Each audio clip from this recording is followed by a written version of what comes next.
وہ ہمارے ایک دانش والے ہیں، انہوں نے مضمون لکھا، کئی باتیں بڑی پسند آتی ہیں۔ وہ کہتے ہیں کہ میری اہلیہ ان کو بھی کسی نے مس گائیڈ کر دیا تھا، حالانکہ اچھی خاتون ہے، کسی نے مس گائیڈ کر دیا، تو وہ بھی سماجی اور ویلفیئر اور یہ خواتین کو شوق ہوتا نا بننے کا، تو وہ بھی سماج کے اندر اچھا مقام تلاش کرنے کے موڈ میں آ گئی۔ تو کہیں ایک دن جانا تھا تو بڑی بن سنور کے میرے ساتھ وہ گاڑی میں بیٹھ گئی۔ تو میں گاڑی میں، عورتوں کو یہ بھی مسئلہ ہوتا ہے نا کہ ہماری تعریف کرو، تو کئی دفعہ بعد مردوں بیچاروں کو جھوٹ بولنا پڑتا ہے، تو زبردستی کراتی ہے نا جی۔ تو اس میں گنجائش بھی دی ہے شریعت نے گنجائش دی ہے کہ کبھی بیوی کو راضی کرنے کے لیے خلاف واقعہ بات کرنی پڑے تو کر لینی چاہیے، تو وہ کراتی بھی ہیں۔ 3 موقع پر خلاف واقعہ بات کرنے کی اجازت ہے، واقعے کے خلاف بھی آپ بات کر سکتے ہیں۔ جنگ کے موقع پر 2 لوگوں کو صلح کرانے کے لیے اور بیوی کو راضی کرنے کے لیے کر لیں کوئی ایسی بات، بے شک اپنی طبیعت پہ جبر کر کے کر لیں، گنجائش ہے، اجازت ہے۔ تو وہ کہتے ہیں جب وہ گاڑی میں میرے ساتھ بیٹھی بن سنور کے، تو وہ تقاضا کرنے لگی کہ میں نے بڑے اچھے کپڑے پہنے ہیں پر آپ نے توجہ نہیں کرائی۔ تو وہ سیاںا بندہ تھا، وہ چاہ رہا تھا کہ میری خاتون سمجھ جائے۔ وہ کہتے ہیں مجھے پتا تھا کہ بیچاری مس گائیڈ ہو گئی ہے، دل کی بڑی اچھی ہے، سیاਣੀ ہے، لیکن اس کو کچھ خواتین نے، کچھ لوگوں نے مل کے اس کو ذہن غلط کر دیا ہے کہ سماج میں نکلو، باہر جاؤ، کام کرو، فلاں کرو، اپنی مرضی سے جیو۔ تو میرے ساتھ گاڑی میں بیٹھی کہیں جانے کے لیے، تو مجھ سے کہنے لگی کہ آپ نے میری طرف توجہ ہی نہیں کی، آپ نے کوئی ذکر ہی نہیں کیا کہ میں کیسی لگ رہی ہوں۔ تو وہ کہتے ہیں میں نے اسے کہا کہ اگر تو ناراض نہ ہو تو پھر میں صحیح والی تعریف کر دوں۔ تو اس نے کہا کہ آپ کر دیں۔ تو کہتے ہیں میں نے درد سے اور خلوص سے اپنی بیوی سے کہا، خلوص کے ساتھ میں نے کہا میں تو روز گھر ہوتا ہوں، روز شام کو گھر ہوتا ہوں، اگر تو میرے لیے تیار ہوتی تو میں تیری تعریف کرتا، لیکن آج تو باہر جانے کے لیے تیار ہوئی، تو پھر ان سے تعریف کی امید رکھ جن کے لیے تو نے تیاری کی ہے۔ میرے لیے تیاری کرتی تو میں تو ہر شام تیرے پاس ہوتا ہوں۔ کہتے ہیں میرے لفظوں میں درد تھا تو وہ بھی رو پڑی، اور کہنے لگی آپ گاڑی روک دیں، مجھے باہر جا کے کسی کو راضی نہیں کرنا، میں نے اسے راضی کرنا ہے جس کو رب کریم نے میرا شوہر بنایا ہے اور میرے لیے منتخب کیا ہے، میرے ماں باپ کو۔ میں واپس لوٹتی ہوں۔ یہ ایک پہلو ہے سلگتا ہوا، اس کو سمجھا جائے۔ عورت کو ویسے بھی قابو کرنا بڑا آسان ہوتا ہے۔ اعلیٰ حضرت بریلوی رحمۃ اللہ علیہ فرماتے ہیں بیٹیاں نازک شیشیاں ہوتی ہیں، ان کو تو ذرا سی چوٹ لگے تو ٹوٹ جاتی ہیں۔ دیکھیں کتنا بڑا جملہ کہا بریلی کے امام، نازک شیشیاں، ذرا کوئی آدمی گمراہ کرتا ہے، ذرا خراب کرتا ہے۔ اب دیکھیں نا، یہ جو بچیوں کو بچے مس گائیڈ کرتے ہیں، انہیں بڑے بڑے خواب دکھاتے ہیں، وہ بیچاری ماں باپ کو چھوڑ کے، بہن بھائی کو چھوڑ کے اس کے ساتھ شادی کرتی ہے، پھر جو اس کا بعد میں اشر ہوتا ہے، آپ ادلیاں نو سردار پہن تکے تے شرما والیاں نو چوٹے ڈولیاں دے۔ پھر وہ بیچاری ماں باپ رکھتے نہیں، وہ ظلم کرتا ہے، تو کتنی بڑی تکلیف میں وہ بچی آ جاتی۔ نازک شیشی ہوتی ہے نا تو ٹوٹ جاتی۔ یہی حال اب جدید خواتین اور یہ جو کچھ اینکر پرسن ہیں، یہ اصل میں یہ آپ کو سیاست سکھاتے ہیں، لیکن یہ مادر پیدر آزاد لوگ ہیں، بالکل آزاد۔ یہ تو علماء شور نہ کریں، بات نہ کریں، گفتگو نہ کریں، مشائخ بات نہ کریں، اور یہ جو کچھ سنجیدہ اور دینی طبقہ ہے یہ کوئی شور نہ کرے، یہ تو روڈوں پہ ننگے ہو کے آ جائیں معاذ۔ خوفناک نظریہ رکھتے ہیں یہ لوگ۔ عورت کو کہتے ہیں تیرے حقوق ہم تجھے لے کے دیں گے، مثلاً وہ کون سا حق ہے جو تم نے لے کے دینا ہے؟ میرے نبی کریم صلی اللہ علیہ وسلم اس کو بیٹی بھی بنایا ہے، اس کو بہن بھی بنایا ہے، اس کو ماں بھی بنایا ہے، اسے بیوی کا عالی شان رتبہ بھی عطا فرمایا ہے۔ اور چونکہ بیٹی کا بھی حق بڑا بیان کیا جاتا ہے، بہن کا بھی، ماں کا بھی، اور بیوی کے معاملے میں لوگ سمجھتے ہیں کہ زیادہ بات نہیں کرنی چاہیے، شاید مسئلہ خراب ہو جائے۔ حالانکہ نبی پاک صلی اللہ تعالی علیہ وسلم نے بیوی کے بارے میں پتہ کیا فرمایا؟ فرمایا جب تم نکاح کر لیتے ہو تو اپنا ایمان محفوظ کر لیتے ہو۔ اب میں اس کی شرح نہیں کرتا، اب خود کر لیجئے گا کہ وہ ایک ایسی شخصیت ہوتی ہے کہ جس کی موجودگی میں آپ کا ایمان محفوظ ہے۔ اب میں نہیں سمجھتا کہ اس سے بڑی بات کوئی اور ہو سکتی ہے، جس کی موجودگی میں آپ کا ایمان، اور بھائی یہ حدیث پاک عرض کر رہا ہوں، نکاح جب کوئی کر لے تو اس نے اپنا ایمان مکمل کر لیا. اس کا معنی یہ ہوا کہ آپ کا ایمان محفوظ ہے اس کی موجودگی میں. تو اس سے زیادہ بھی یعنی ایمان سب سے قیمتی چیز ہے نا, تو اس کے محفوظ ہونے کی وجہ حضور نے نکاح بیان کر دی. اب میرا خیال ہے بی بی اگر کوئی اس سے بڑا حقوق مانگے گی تو بیوقوفی کرے گی. اتنا بڑا درجہ نبی کریم نے اسے عطا کر دیا, اتنا بڑا مقام دے دیا کہ تو خامند کے ایمان کے محفوظ ہونے کا ذریعہ بن گئی ہے. عورت کو جو حقوق رسول کریم صلی اللہ تعالی علیہ وسلم نے عطا فرمائے, نبی پاک نے جو حقوق دیے. دیکھیں نا, حضرت عبداللہ ابن عمر رضی اللہ تعالیٰ عنہ کی اہلیہ بیمار تھی, تو جلدی جلدی سے وہ آئے. تو جب بہت جلدی ہو, سفر بڑا شدید تھا, تو آپ نے جلدی سے نماز ادا کی, جلدی سے چلے. آپ کے خادم کہنے لگے حضور خیریت ہے؟ فرمایا میری بیوی بیمار ہے. تو اس نے عرض کی حضور آپ کی اہلیہ بیمار ہے. تو آپ نے نماز بھی جلدی سے پڑھی, سفر بھی جلدی جلدی کیا. تو فرمانے لگے یہ وہ چیزیں ہیں جو ہمیں مدینے والے رسول نے سکھائی. آپ اس کیفیات کو سمجھیں کہ حضور صلی اللہ علیہ وسلم نے درس دیا. اور پھر ایک اور بہت بڑی بات, یہ فضیلت کسی اور کو نہیں دی. جو عورت کو حضور نے فضیلت دی, یہ فضیلت کسی اور کو نہیں دی. کبھی حضور نے فرمایا کہ تمہارا ابا تمہارے ساتھ بہت سخت رویہ کرے تو تم نے اس کو اس سختی پر داد دینی ہے. فرمایا چلو اگر وہ زیادتی بھی کرے تو تم نے اس کے ساتھ سلوک اچھا ہی کرنا ہے. لیکن آپ ایک بات کو سمجھے نا کہ بچے کے بارے میں, بیٹے کے بارے میں, بیٹی کے بارے میں فرمایا 10 سال کے ہو کے نماز نہ پڑھے تو سختی کرو, تمہارا ڈنڈا بھی لٹکنا چاہیے. بہت ساری جگہوں پہ بہت سارے لوگوں کے لیے سختی کا حکم دیا, لیکن عورت کے لیے حضور نے جو جملے کہے, اصل میں ہم سمجھتے ہیں کہ یہ ایک بات ہے, مشہور ہو گئی ہے روایت حدیث, تو بس اس کے پس منظر پر اور جملوں کے حسن پر شاید معاذ اللہ غور کرنے کی ضرورت نہیں. ذرا اس لفظ کی تاثیر پر غور کریں. حضور نے فرمایا عورت ٹیڑھی پسلی سے پیدا کی گئی ہے, یہ ٹیڑھی ہے, اس کو سیدھا کرنے کی کوشش کرو گے تو ٹوٹ جائے گی. تو حضور پھر ہمارے لیے حکم کیا ہے؟ فرمایا جیسی ہے تم اسی کے ساتھ نبھا کرو. آپ سمجھیں کہ اتنا محفوظ حضور نے درجہ دے دیا بی بی کو, اتنا محفوظ کہ فرمایا غلطی بھی ہو تو میرے غلاموں تم اس کے ساتھ نبھا کرو, گزارا کر لو. کو کیا اور حق چاہیے عورت کو جس کو اس کی غلطیوں سمیت نبی پاک نے قبول کرنے کا حکم دے دیا کہ اس کی کمزوریوں سمیت قبول کر لو. اب اس کو اور کیا کوئی کمزوریوں سمیت قبول کرتا ہے؟ کبھی آپ دکان پہ بیٹھے ہو تو آپ کہیں بھی اس میں یہ بھی غلطی, میرے مال میں یہ بھی کمزوری ہے, یہ بھی کمزوری ہے, یہ بھی کمزوری ہے, تو کر لے قبول. کرتا ہے کوئی؟ کوئی شخص ایسا ہو جو کسی چیز کی کمزوریاں بیان کر کے کہ اسے قبول کرو؟ پر رسول کریم صلی اللہ تعالی علیہ وسلم نے نا ہمیں سبق دیا, حضور نے ہمیں درس دیا, نبی پاک نے ہمیں پیغام دیا. فرمایا یہ ٹیڑھی ہے, سیدھی کرنے کی کوشش کرو گے تو بیچاری ٹوٹ جائے گی, تو اس کے ساتھ نبھا کر جاؤ. آپ میری بات کو سمجھیے گا. چلیں میں اس پر ایک اور بخاری مسلم کی حدیث پڑھتا ہوں. حضرت سلمان فارسی رضی اللہ تعالیٰ عنہ اور حضرت ابو دردہ کے درمیان بھائی چارہ تھا. مکے سے مدینے جب لوگ آئے تو حضور نے بھائی بھائی بنایا تھا.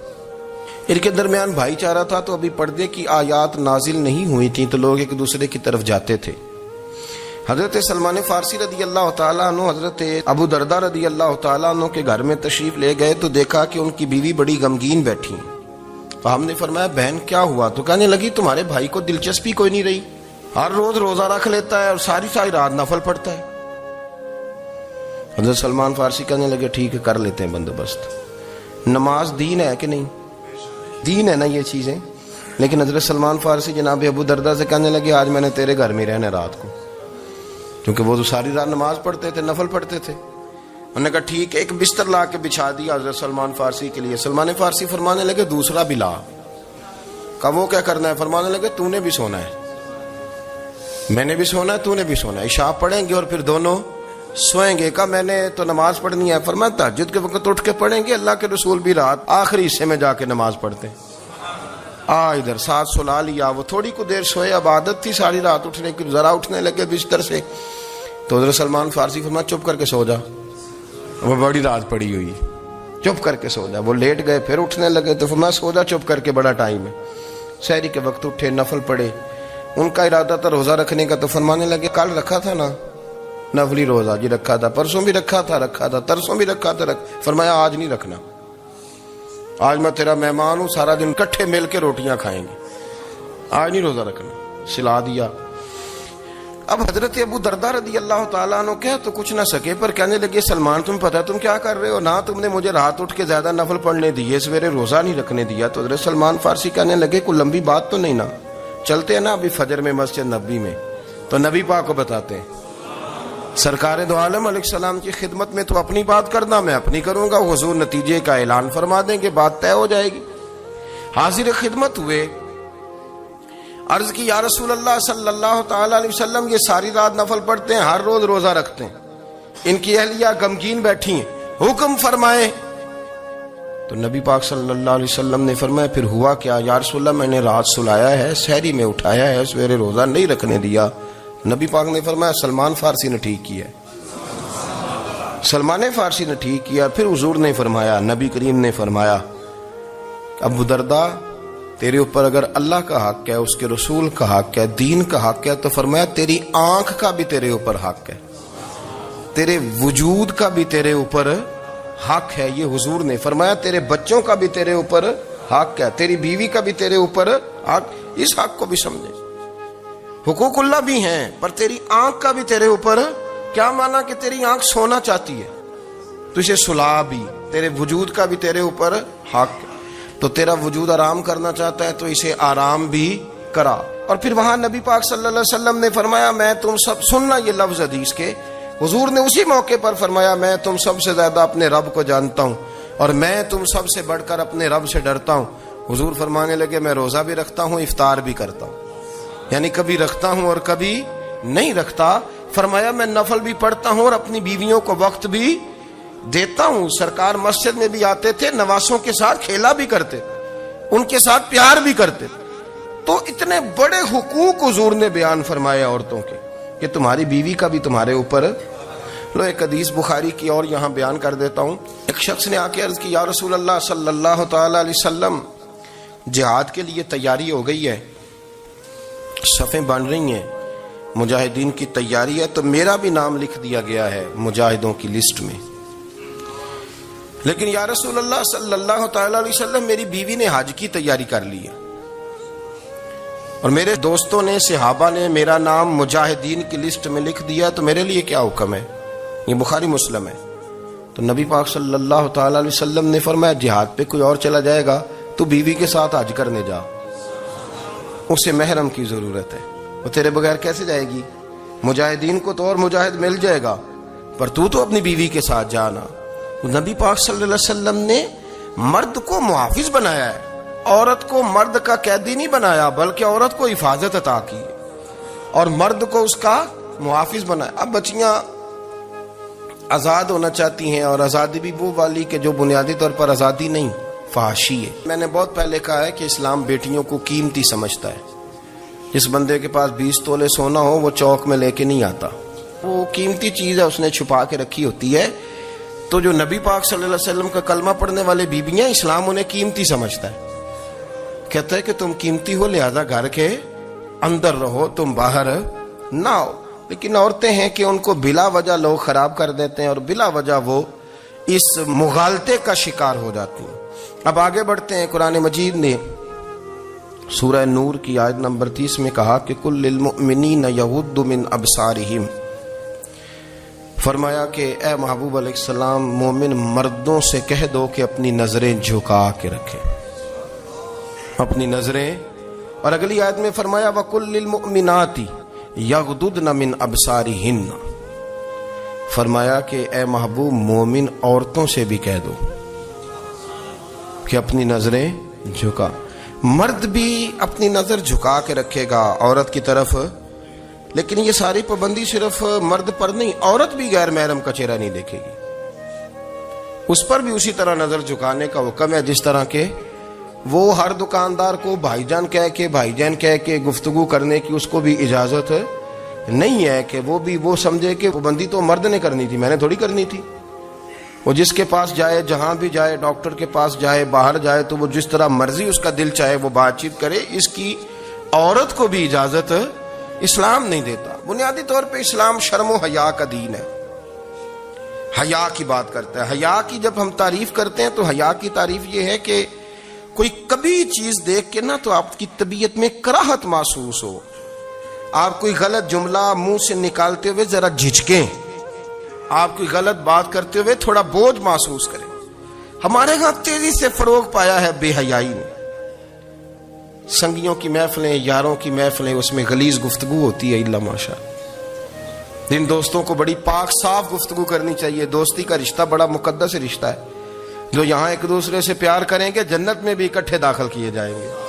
شرط یہ ہے کہ پیار اللہ رسول کی رضا کے لیے ہو, لیکن اس کے اندر اگر آپ کی گفتگو کچی ہو, کمزور ہو, فحاشی والی ہو, عریانی والی ہو.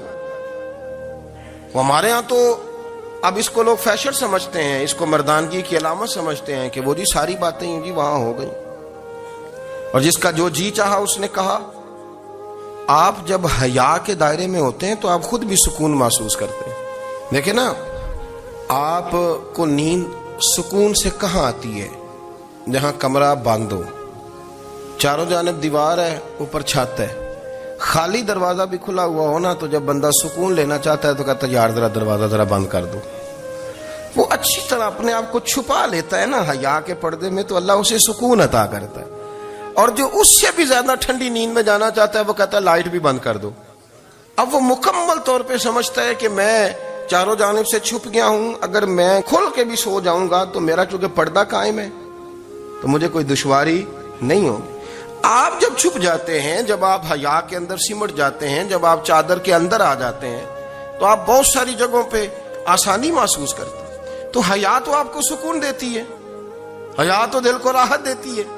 میں بڑی ذمہ داری سے بات عرض کرتا ہوں, قرآن مجید نے نا ایک مقام پہ مذاق کو, ایک مزاح ہوتا ہے خوش طبی, وہ نہیں مذاق, مذاق اڑانا. قرآن پاک نے نا مذاق کو ایک جگہ پہ جاہلوں کا طریقہ بھی قرار دیا ہے. بنی اسرائیل کے لوگوں سے حضرت موسیٰ نے کہا کہ گائے ذبح کرو اور ایک ٹکڑا مقتول کو مارو, زندہ ہو کے خود بتا دے گا مجھے کس بندے نے قتل کیا. تو کہنے لگے آپ ہمارے ساتھ مذاق کر رہے ہیں.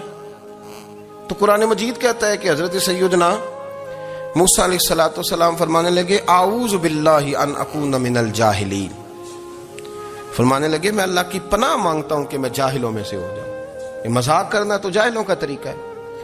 اگر آپ کی زبان سے بے حیائی کا جملہ نکل گیا, اگر آپ کی زبان سے بے حیائی کا جملہ نکل گیا, آپ نے کہہ دیا کہ ہم آزاد لوگ ہیں, جو مرضی کریں گے, جو مرضی کہیں گے, جو ہمارا دل میں آئے گا کریں گے, تو پھر تو لوگ آپ کا وہ حشر کریں گے کہ آپ سے برداشت ہی نہیں ہوگا.